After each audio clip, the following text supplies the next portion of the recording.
Hello, everyone. Joining us today on our webinar, Preparing Ahead, Your New Life in Canada. I can see people are joining from different parts of the world, from UAE, from India, from Pakistan, and many other countries. So thank you all for joining us today for this great webinar. The topic is very important because moving to a new country is always an exciting thing for most people, but it also could be challenging. So preparation ahead of your arrival in your new country would save you a lot of energy and would be really helpful preparation before your arrival. It will help you after your arrival in Canada. So today's webinar is brought to you by New Canadians TV network. You can watch our programming in Canada on Omni Television every week. And in Canada and overseas, wherever you are, you can watch it on our website, newcanadians.tv, and our YouTube channel. The webinar is in collaboration with Next Stop Canada, the National Pre-Arrival Service. They're very helpful pre-arrival service for all immigrants coming to Canada. And my name is Gerard Kalejan, and we have today two amazing speakers from Next Stop Canada who would help you do a preparation, an efficient preparation before your arrival in Canada. Ruby Atesoglu and Kathleen Velasco. They are information and referral specialists from Next Stop Canada.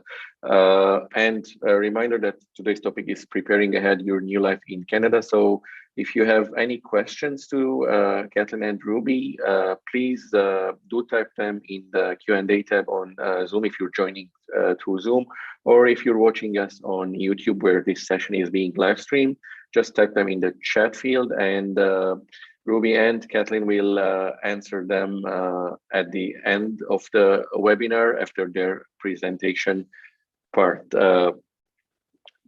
Thank you, Kathleen and Ruby, for joining us today. Thank you so much. It's great to be here.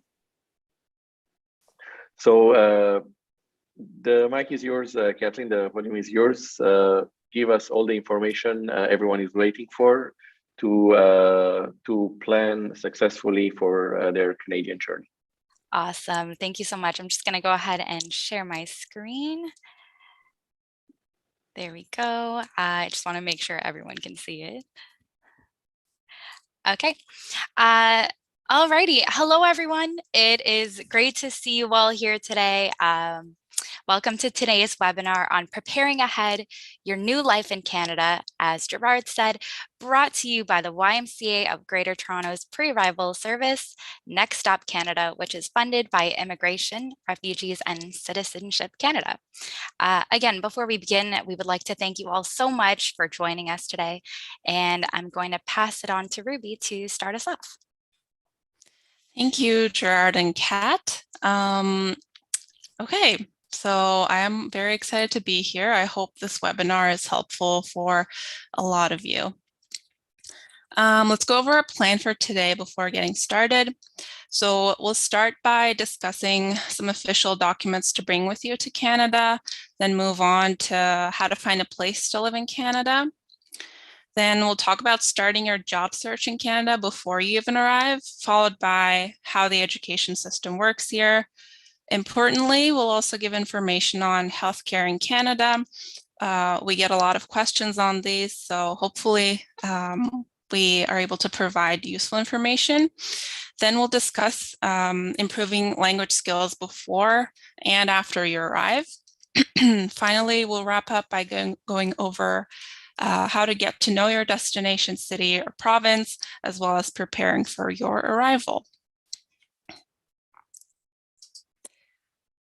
To start us off, gathering your official documents. It's important to make sure that you have all the proper documents with you and your family will need once you're in Canada, because realistically, it can be difficult to obtain them after you've left your country of origin.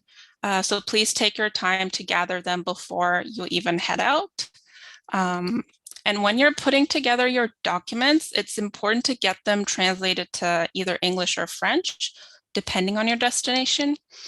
And be sure to get a certified translation. What this means is that you need to choose a translation agency that has a good reputation, and the translator should give you an affidavit. What an affidavit is a document on which the translator has sworn that the translation is accurate. And this affidavit must be sworn in front of a person who is authorized to administer oaths in the country that the translator lives. Also, try to record the name and the contact information of the agency in case you need it once you're in Canada. I went into all this detail, but I'm sure that as long as you pick a trusted agency, they will take care of details such as that, because it probably won't be the first time they're doing this. But please keep the original versions of these documents. Don't just throw them away just because they were translated to English or French. Lastly, if any of your family members are immigrating at a later date, so if they're not coming with you the first time, it's advised to bring copies of their documents with you as well in case you need them for any reason before they arrive. Don't bring the original documents though, just bring the copies. And a good tip is that these copies can also be digital, and that severely reduces your chances of losing your documents if they're backed up into a USB drive, for example. Now, as this is one of the most popular questions we get, here are some of the documents that you might want to gather. We're going to talk a bit more about quarantine plan later on, but it's a good idea to have concrete plans for quarantine, even if you're exempt from it due to your vaccination status. So proof of COVID-19 vaccination will also be very important to bring with you at this day and age. Border documents like personal effects accounting document and your declaration card, which you will fill out on board. These so that you're exempt from taxes on certain items that you're bringing with you to Canada for the first time. And then your proof of funds will also be important to bring with you the first time you enter Canada. And you can check the amount that is recommended depending on your family size. This is on the government website, I believe. And you can also check ways of bringing it in terms of how to store it. Also, of course, bring your confirmation of permanent residency with you, as well as a valid passport with a visa or an ETA, which is the electronic travel authorization if required. So this will depend on your passport, which country your passport is from. Some other documents include birth certificates, marriage or adoption certificates, professional certificates or licenses, your driver's license, medical records, etc. These documents that you might want to bring with you are not limited to this list, but this is just to provide a general idea or a reference. So if there's other documents that you consider to be important, then please do bring them along. I will now pass it over to Kat, who will talk about planning for your accommodation. Thanks, Ruby. Yes, so let's talk about housing and planning your accommodations. So as it stands today, before traveling to Canada, all travelers, regardless of citizenship, must make plans for suitable quarantine, as Ruby mentioned. As per the Government of Canada, travelers who qualify as fully vaccinated may be exempt from quarantine, and eligibility will be determined at the border. However, as I mentioned, even if you are fully vaccinated, you must still make plans for suitable quarantine and enter those plans into the ArriveCan app. You will be asked about your quarantine plan to confirm it meets requirements, and you may be referred to a quarantine officer for additional review. You can find more details about making suitable quarantine plans in the link provided in the handout. So upon your arrival in Canada, one of the first needs that will need to be met is having somewhere to go after leaving the airport, of course. We do recommend finding a temporary place to stay until you can secure long-term accommodation. If it's convenient, you can arrange to stay with family or friends for your first days in Canada, Or if that's not possible, you might want to reach out to search for a hotel, a hostel, or maybe other short-term housing arrangements in a location where you can easily access basic amenities such as food, public transportation, etc. Now, when it comes to long-term or permanent accommodation, it is important to do your research on housing options available in your destination area. So Canada has several types of housing options. To name a few, there are condos, apartments, townhouses, detached homes, etc. It's important to understand your options and decide based on your needs, circumstances, and budget, what type of housing would suit you best. When you're renting or leasing a place to live in Canada, your landlord will ask you for a number of documents to verify your identity. So you will have to show proper ID. This could be a driver's license, a passport, etc. And proof of funds, such as a bank draft or a statement. And you may be asked to submit to a credit check, but this will typically happen in bigger cities. So make sure to be prepared and gather your documents in advance if required. And finally, as I said before, do your research and know your rights. Depending on the country you came from, the policies about renting or the roles of the landlord can be totally different from Canada. Here in Canada, it is illegal for a landlord to ask those types of questions, and you can always choose to say no. So for example, it's illegal for a landlord to ask you your age, so they can't ask how old you are, they can't ask you what your sexual orientation is, or if you're a Canadian citizen.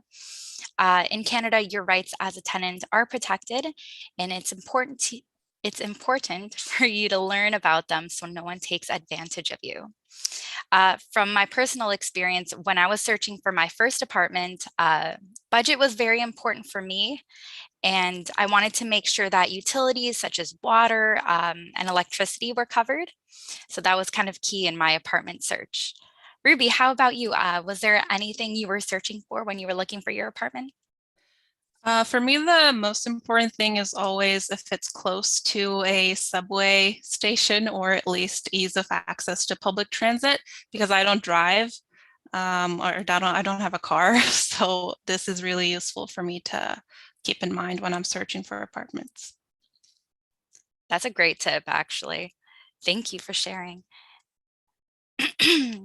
Moving on, here are some tips and resources on housing. So when booking a short-term rental, which we do recommend, try to book your hotel or accommodation at least several weeks before flying to Canada.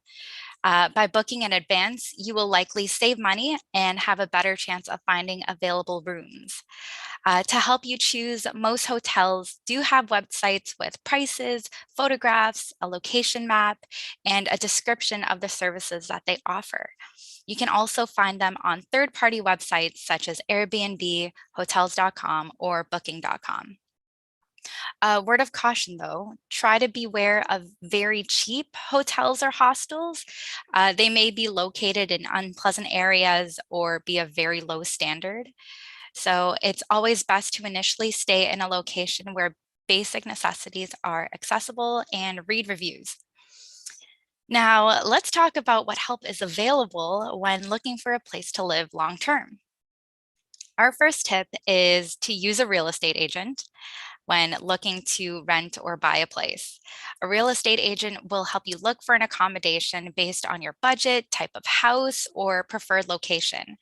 A real estate agent does not charge a service fee to the tenant, so keep that in mind. And they will charge the owner of the property if you do decide to sign the lease agreement.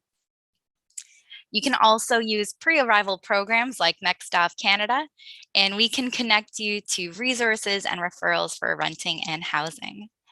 And lastly, our final tip again, and we do like to stress this, do your research as you're doing by just being here today.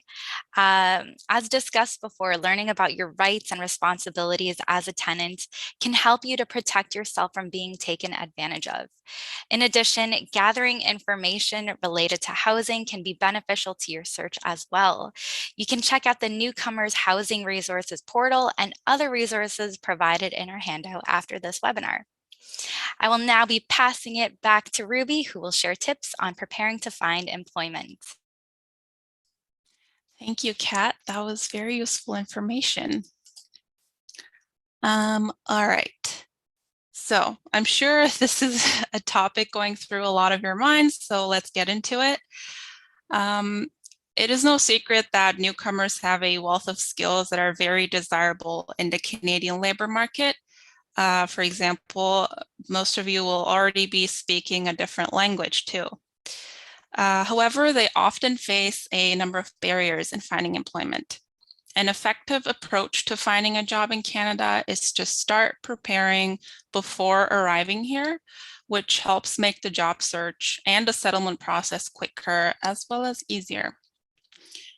For a lot of people, the first job in Canada may be different from the job they had back home or the job that they first imagined themselves getting. But keep in mind that it can take some time to build their qualifications and gain that Canadian workplace experience before finding the job that you really want.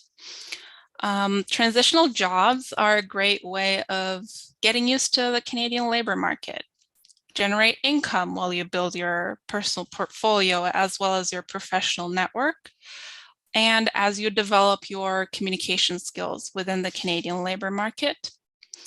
For me, I had a transitional job for a few months, close to a year actually, where I was a freelance medical writer. It was quite random for me because I had no background in it and it wasn't something I imagined myself doing.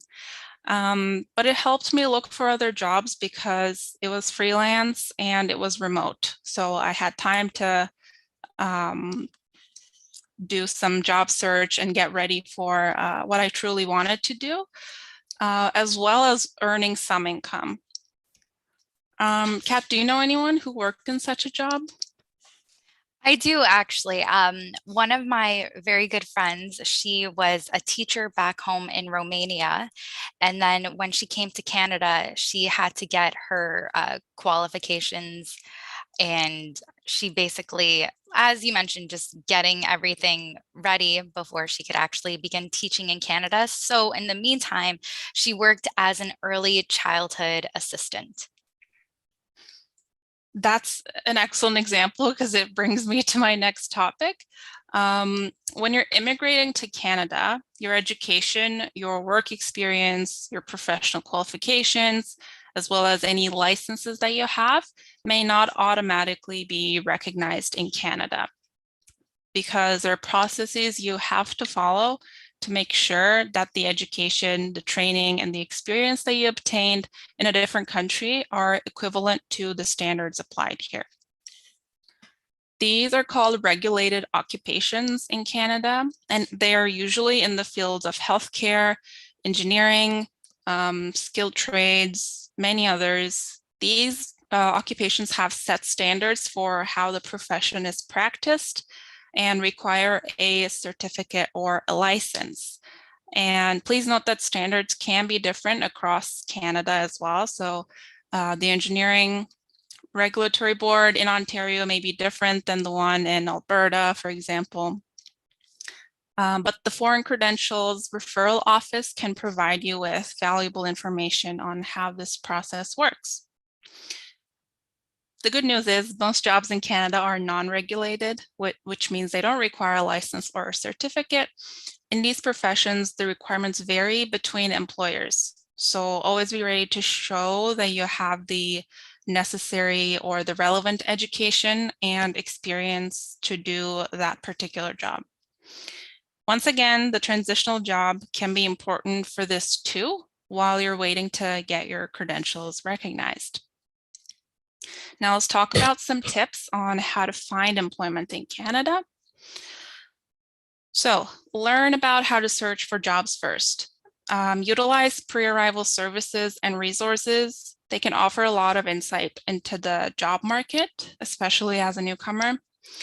You can do your own research by reading blog entries, something as simple as that, and learning from other newcomers in online professional networks as well. Another example is the Job Bank, which has career planning, some trend analyses, and a lot of other resources to learn about the job market in Canada. Next, planning for your employment.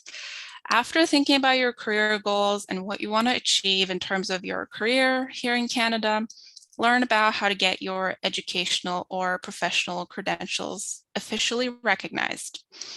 You can also look for organizations that help newcomers find employment, either pre-arrival or after you've already arrived.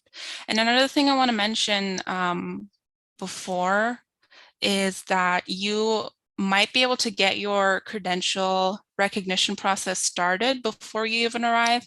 This is possible for a lot of regulatory boards, so make sure you check to see if that's a possibility.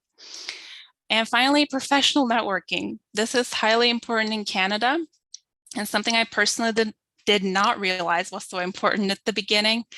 You can start small by connecting with other professionals in your specific field or other newcomers on our LinkedIn page, because LinkedIn is very prevalent in Canada as a social network, not just for job listings, although it is very useful for that, but also for connecting with others, finding groups that are relevant to your interests.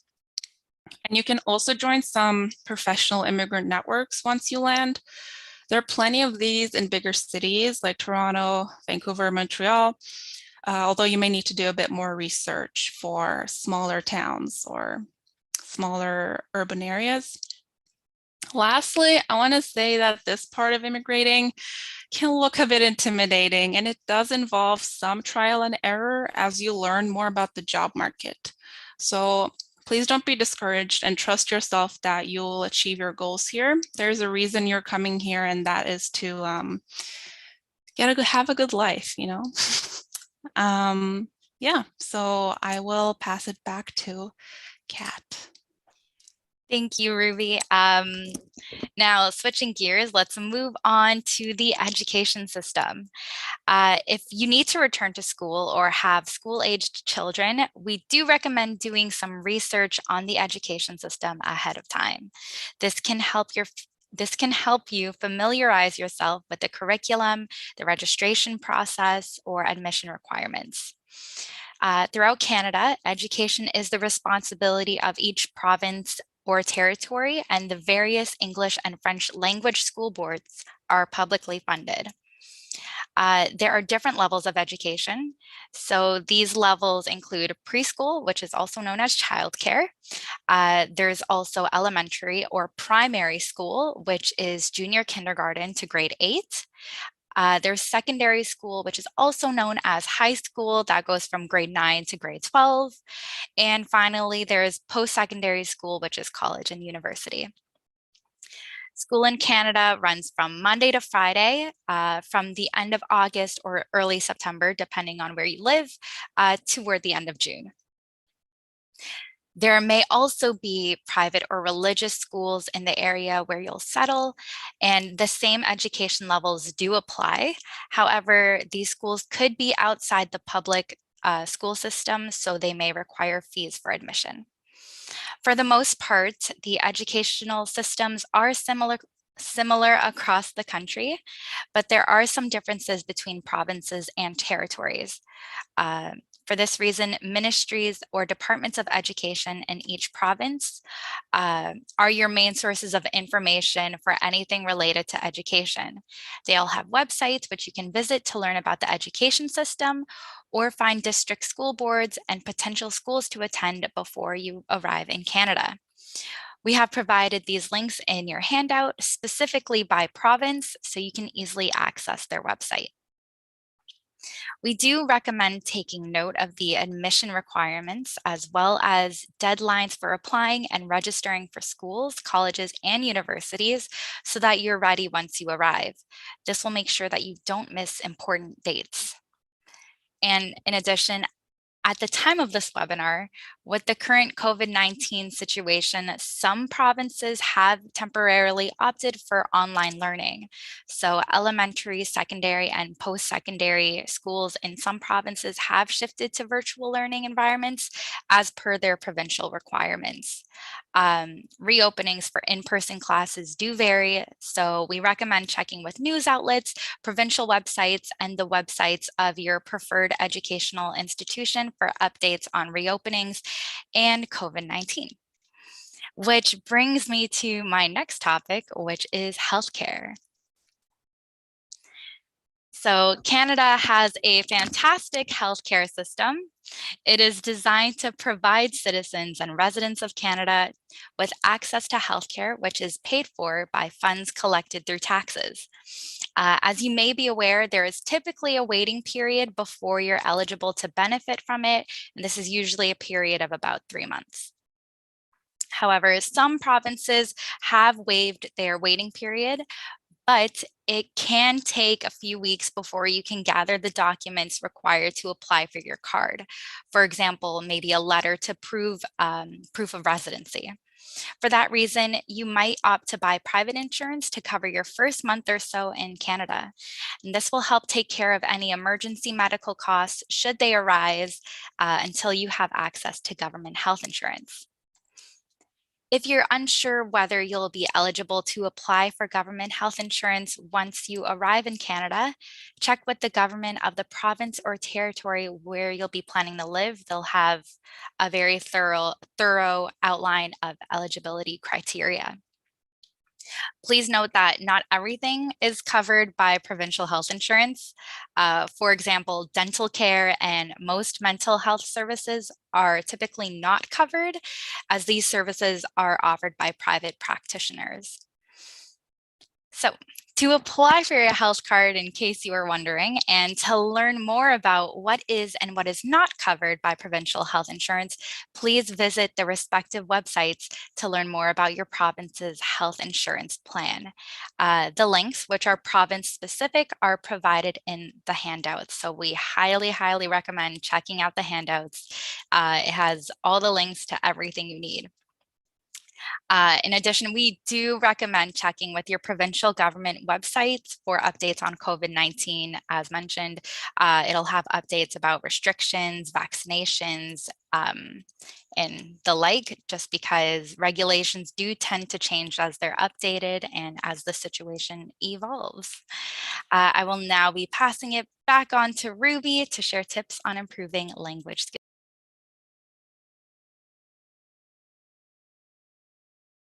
Ooh, sorry, I was muted. Thank you, Kat. Even I learned something from that. Right, so let's talk about learning your English or French. Being able to speak in one of these languages is absolutely essential for day-to-day living. English and French are the two official languages of Canada, as you probably already know. And by law, the federal government must provide services throughout Canada in both English and French. And that's why you'll notice a lot of signs in Canada wherever you are. They're in both languages, such as the photo above. You'll also see that some downtown areas, such as Montreal's, are very bilingual, and you'll hear people switching back and forth often. So, which language should you learn? This is up to you, but it will depend on where you plan to settle in Canada. English is the most common language in the majority of the provinces and territories, while French is the main language spoken in Quebec. And today, around 23%, so close to a quarter of the population speaks French as their first language. You most likely will not need French if you're settling in a majority Anglophone area like Toronto, but it will be an asset for job search, for example, and vice versa.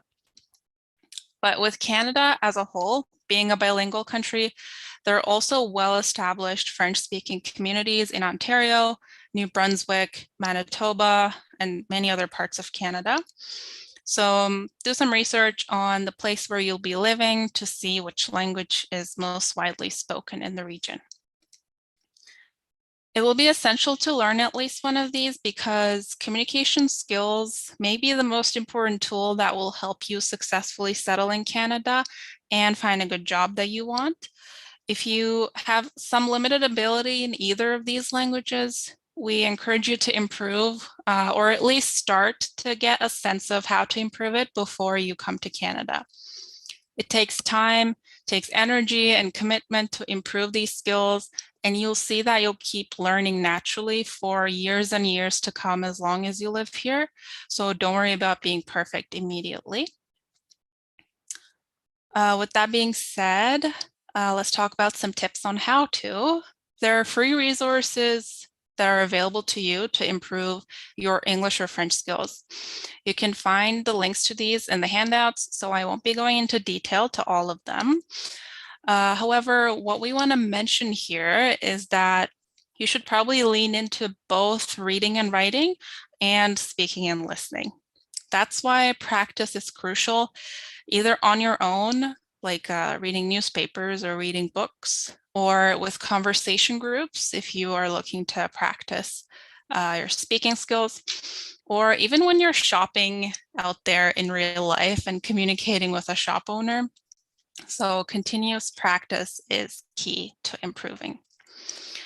And like I said, it can be as simple as watching TV, reading the news, listening to music, having day-to-day conversations, talking to other parents when you're picking up your kids, if you have kids, talking to other dog parents when you're at a dog park, if you have a dog or you just like dogs.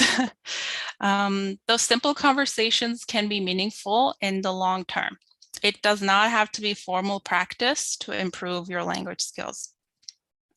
And be confident, even if your grammar isn't perfect yet, just putting yourself out there goes a long way.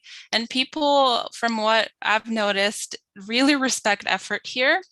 So as long as you're kind and are respectful, that goes a long way. From personal experience, I lived in Montreal for about 5 years, and unless I left the downtown core, I rarely had to use French. So I made a decision to use my broken French at the time to communicate with people, because otherwise it wasn't going to improve. You know, people like store owners or people who would ask me for directions on the road. Yeah, and it's also a possibility that the person you're communicating with will speak in French with you entirely, but they will be okay with you responding in English as long as you're still learning how to speak French. Yeah, all of this is to say this will be a natural process, and people are kind and respectful if you're kind and respectful to them. Okay, I'll now pass it back to Kat.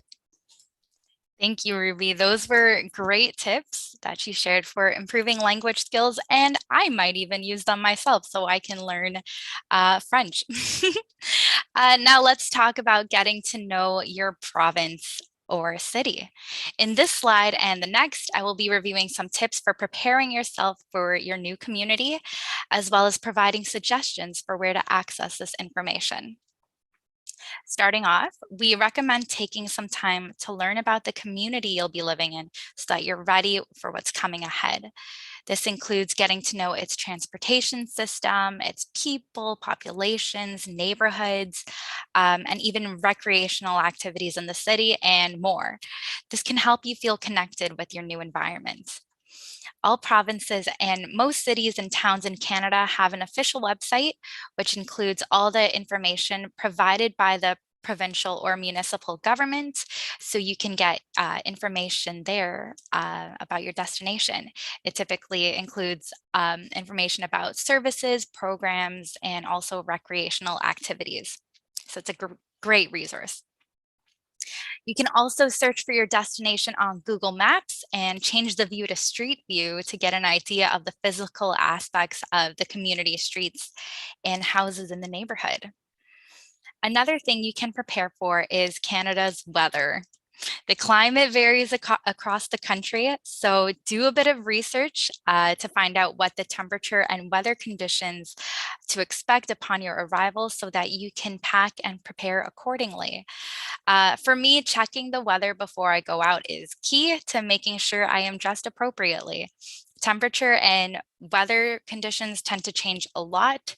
Some days can be colder or warmer than others. It's not typically a consistent weather condition across the week. Things do change. So yes, we do advise you to use the Weather Network website or other mobile applications for weather to understand the temperatures in your destination area. And as mentioned before too, Canada's weather changes quite a bit. So for example, in the springtime between April and May, some days may be cold, some days may be warm. So again, make sure to check the weather. It is also a good idea to bring some winter clothing with you for the first few weeks. However, if you're coming from warmer places like tropical countries such as Thailand, the Philippines, Pakistan, then you may even want to consider investing in a good winter jacket. To make sure that you buy the right one, it is advised that you purchase this once you arrive in Canada. The jackets that are sold here are typically made for Canada's weather and have a temperature tag indicating the range that it is suitable for. Moving on, we also recommend learning about the cost of living. So understanding the cost of living in your destination can help you plan for your settlement and allocate the funds needed to meet certain needs. To research on the cost of living in your city or town, websites like the ones you see on the screen are great tools for calculating the cost of living, and you can even compare the rates in different cities. So they offer a general idea on rentals, the cost of groceries per month, transportation, and more. Visit these websites to get a general expense overview and to give yourself an idea of what the cost of living will be like as you settle in Canada. And our final tip for getting to know your destination is learning your rights as a permanent resident. So Canada has laws and rights to protect you, and we recommend taking some time to learn about them as well as your civic responsibilities. It's important to know that in Canada, every individual is equal under the law without discrimination based on your race, national or ethnic origin, color, religion, sex, sexual orientation, age, economic status, mental or physical disability. So again, we do recommend knowing your basic rights and responsibilities so that you can protect yourself. Again, please see the handout for a link to Canada's Charter of Rights and Freedoms, as well as other resources mentioned to help you get to know your destination. Back to you, Ruby. Okay, thank you, Kat. Lastly, let's go over how to prepare for your arrival. Because preparing to move to a whole different country is no small task, and there is much more to know and consider before immigrating to Canada, so knowing what to expect helps. First of all, it's important to have the right documents with you to enter Canada, as discussed earlier, so that you aren't denied entry at worst case or are just delayed at the airport in a milder case. And considering the current travel restrictions in place, you must also check Government of Canada's website to make sure that you're exempt from quarantine or travel restrictions, and that you have an acceptable quarantine plan regardless, as discussed. And as you can imagine, these restrictions change frequently. In fact, as of this webinar, as long as you're fully vaccinated with the approved vaccines and you can present a negative PCR test, you don't have to quarantine, but you may be subjected to random mandatory testing once you arrive in Canada. So check the Government of Canada website closer to your arrival date. That will be your best resource to get accurate information. Right, if you're planning to bring personal belongings with you or any restricted goods like a pet or vehicles, then make sure you arrange all the necessary documentation that was outlined by the Canada Border Services to avoid any complications. Lastly, you should also locate a post-arrival settlement agency in your area where you can visit in case you need any kind of support related to settlement, as well as understanding what to do during your first few weeks here. Okay, so that actually wraps up our agenda. And now Kat will go over the services that we offer at Next Stop Canada while you maybe think of your questions or things you have been wanting to ask. Thank you. Yes, thank you, Ruby. So to give you a brief overview of our services, Next Stop Canada provides free online information and orientation in French or English about life in Canada, as well as connections to a wide range of newcomer support to both adults and youth before your arrival in Canada. As mentioned, at Next Stop Canada, we provide many different services, as you can see on the screen. First, we have our live chat option. If you want to speak with an information and referral specialist like Ruby and I, join us here. We are available Monday to Friday from 8 a.m. to 5 p.m. EST. And this will give you an opportunity to ask all of your questions in real time and get the answers right away. Second is the personalized settlement plan. Every member is given one. Then we have live webinars just like this one, in which we cover different topics relevant to your before and after arrival experiences. We also have online resources, which include blogs, short videos, pre-recorded webinars, and again, these are all related to your experiences and concerns. We also have our topics forum, which you can use to ask any question by topics, and one of our information and referral specialists will give you answers. We also have our mentors forum, which is another great feature on our website. If you're looking to connect with professionals in your field, you can start by using our mentors forum. Our mentors also immigrated to Canada and have established themselves by entering their occupation or making a successful career change. They are very eager to help, and they are willing to guide you through your journey. So please do reach out to them. And lastly, if you have any children between the ages of 12 to 19, register them for our youth program. They will be matched with a newcomer youth mentor who can give them more information about school in Canada, volunteering opportunities, and tips on how to balance school with extracurricular activities and more. The youth program at Next Stop Canada is amazing. We also have our eligibility. So to be eligible for our services, you must be 12 years of age or older, living outside of Canada, and have approval for permanent residence from Immigration, Refugees, and Citizenship Canada. We also have our Next Stop Canada closed Facebook group, which is a virtual community for Next Stop Canada members to engage and connect with future and new immigrants to Canada.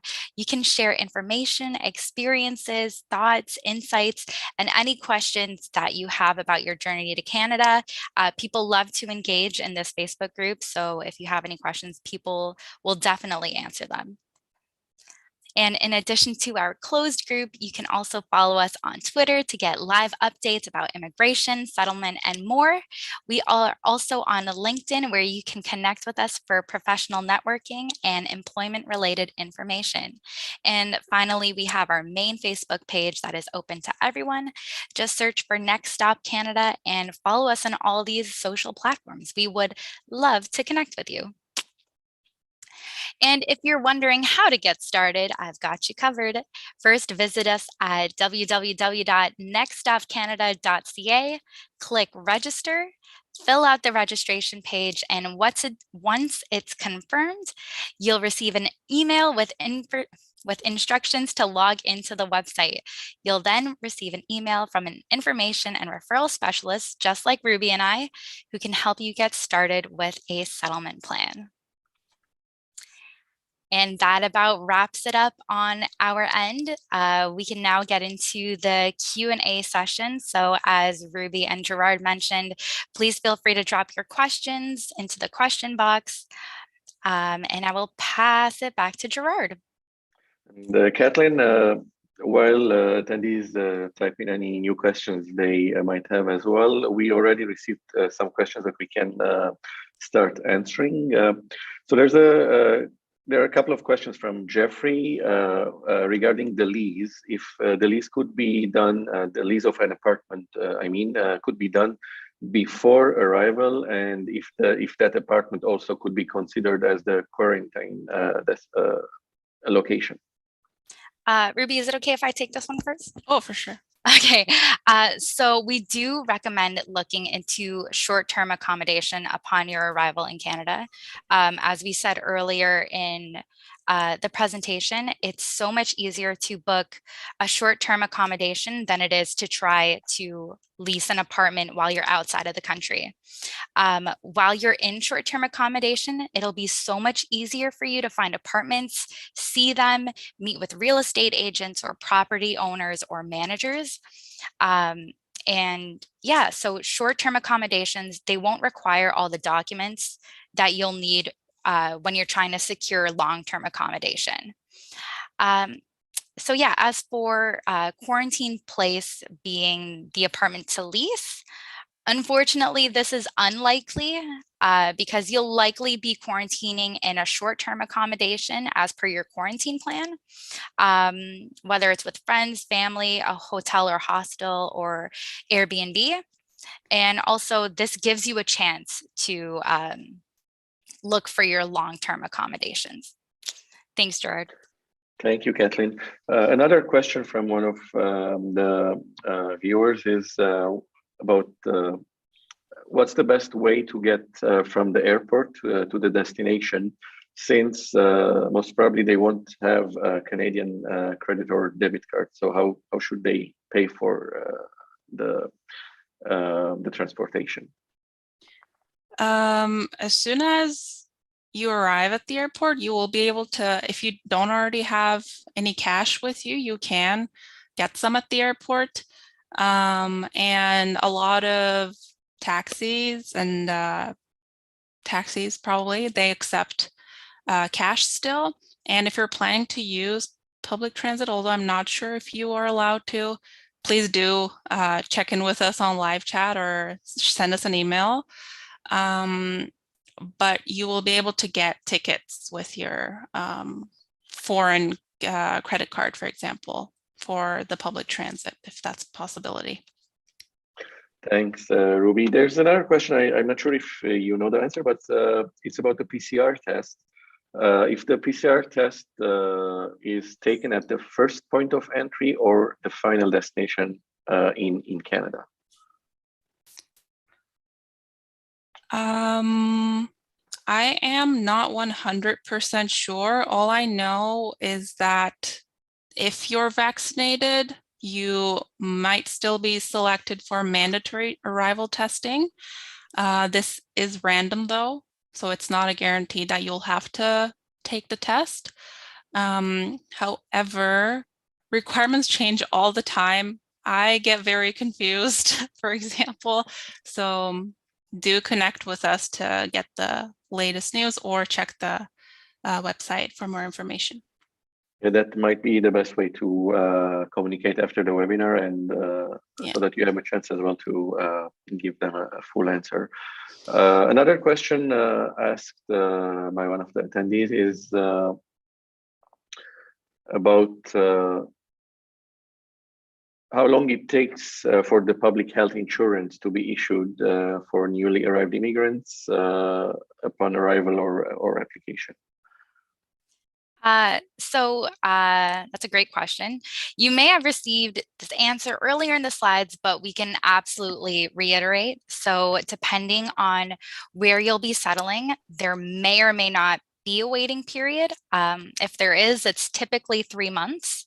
However, whether or not there is a waiting period, it may take some time. This could be several weeks, or for some newcomers, it could take up to a month or more maybe, to gather the documents needed to apply for your health card, such as proof of residence. After you have applied, it can also take several weeks for your health card to arrive in the mail. So I know when I apply for my health card, it takes sometimes 4 to 6 weeks just for it to arrive. Yeah, so you can find more details about your province's health insurance coverage, application process, and additional details such as time periods in the links provided in the handouts. Just to add to that, sorry, Gerard, they do mail you your health card weeks later, but they do give you an official document that you can use in the meantime, so that you can still access those health services. Thanks, Ruby. And just a note to all the attendees, because there are a few questions as well regarding that post this webinar, everyone who has attended or registered for the webinar will get a copy of the recording of this webinar so that they can watch it again and maybe share it with others as well who are immigrating to Canada. And also they will get with the recording a link or a document that will include all the links and the resources that Kathleen and Ruby are mentioning during the webinar. So keep an eye on your inbox in the next couple of days for that email. There are a couple of questions as well, detailed questions about forms. So I will pass these to you, Kathleen and Ruby. Maybe you can answer Jeffrey post webinar. But I can see also a few questions in the chat. So one is from Jobel, and he's asking if we need to get an international license to drive a vehicle upon arrival in Canada. Do they get that license, international license, at the airport, or our existing active driving license is good to go for some time? I could take this. Okay. Well, I mean, I'll share my insight and then Ruby absolutely jump in. From what I understand, you get your international driver's license from the country you were coming from. And you can use that to rent a car once you get here in Canada. And I would probably hang on to that international driver's license as you apply to get an Ontario driver's license. So in the meantime, you could definitely use it to rent a car while you're in the process of getting the different stages of licensing, whether it's in Ontario or in other provinces in Canada. Sorry, Ruby, go ahead. Yeah, sorry, just so some countries don't issue international driver's licenses on the automatic, so you might have to apply for it separately. I know that where I came from, I was lucky because at that point they switched to international, so I could get an international. And for the first 6 months, I believe, don't take my word for this because it does depend on the province. You are allowed to use that license, but if you're settling there permanently, you will have to get started with your written examination and like the staging, I don't remember what it's called, but there are different licensing processes. For example, in Ontario, it's 2. And if you already have previous driving experience for however many years, you will automatically be bumped into like a different class. So yeah, it will depend on the province, and you will most likely be able to drive the first few months you're here, but get your driver's license as soon as possible. Thanks, Ruby. And one other question is from Abdul Wahed, and he's asking about the things that are prohibited to take on the flight to Canada. He's an Afghan refugee, but I think this applies to everyone. He's asking if he can bring, for example, dry nuts, dry vegetables, dry tea, or some seeds which can be mixed in meal or tea drinks. So what's allowed or prohibited to take with you over on the plane? I can take this one. Because I used to go back home a lot, and I would always be, am I allowed to bring cheese? Or am I allowed to bring these? For a lot of food products, you aren't. For some of them, small amounts are required, but you have to declare these on your declaration card. Otherwise, you don't know what will happen, and it's illegal to bring some goods to Canada. So please, your most useful resource for this is to check the Canada Border Services Agency website. Plus, we should have as well. I should add as well that because Canada is so diverse, most probably they would find all of this stuff in Canada as well at their ethnic store. I do myself go and always get the things I miss from home locally here. There are a few other detailed questions as well. I would advise Abdulwahed, Jeffrey, and others who have maybe personal questions kind of related to their case. Ruby's and Kathleen's contact details are on the screen, so do follow up with them, and I will pass on these questions as well to them, but feel free to email them with your questions, because we can't answer all the questions obviously in 1 hour, so 1 hour is long, but it's also a short time. But it's amazing, like there's so many things people listening to your presentation, Kathleen and Ruby, so many things people can do and prepare and learn before they come to Canada that will really help them after they arrive. It will save them energy, it will save them money, so many things, and they will have a smoother immigration journey. One last question before I sign off, because Roshan just asked it, and they're asking if they cannot take public transport from airport to the place of their quarantine, what other facilities would be available? They may have joined the webinar a bit late, so if you can briefly answer this question as well. Yeah, so if you can't take public transit, you can take an Uber or another ride-sharing service. You can also take taxis, and all of these will typically be available and easily accessible from the airport, at least from major airports. So yes, there are options aside from public transit.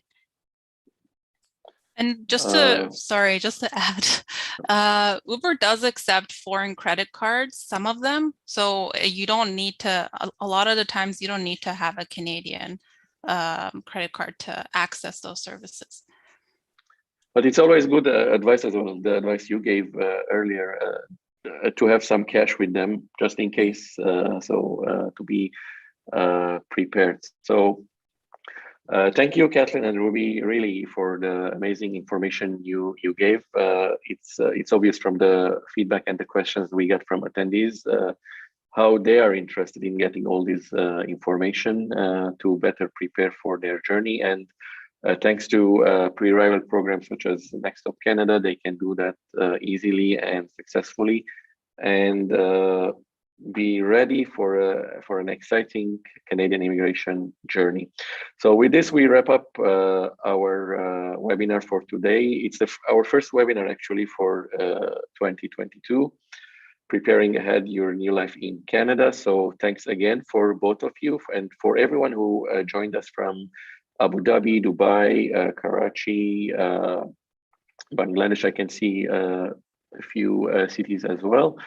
So to know about other webinars that we organize with Next Stop Canada, and also with about other topics as well that are of interest to immigrants to Canada, please stay connected with New Canadians. We are on all the social networks, Facebook, Twitter, LinkedIn, Instagram. We are also available on Telegram, the messaging app. And if you want to get the best of what we produce, you can subscribe to the newsletter at the address mentioned on your screen, and you will get 1 email a month in your inbox, including all the information, the important information, and the upcoming events that we have for you. One last small request to everyone who has joined us on Zoom. Before exiting, or when you exit this webinar, you will be asked to complete a short survey. Please take it. It will take less than a minute, but it will help us immensely to improve our webinars and to include and invite other speakers, other topics with Next Stop Canada and with other partners to answer all your questions and needs to better prepare for your immigration journey. So once again, thank you to Kathleen, to Ruby, to everyone who joined. And last reminder, everyone who registered for this webinar will receive a copy of this recording with links to the resources they mentioned. And if you're watching this webinar in a recorded format on our YouTube channel, pay attention to the video description below the video to get access to those links. So thank you and take care. Thank you. Thank you.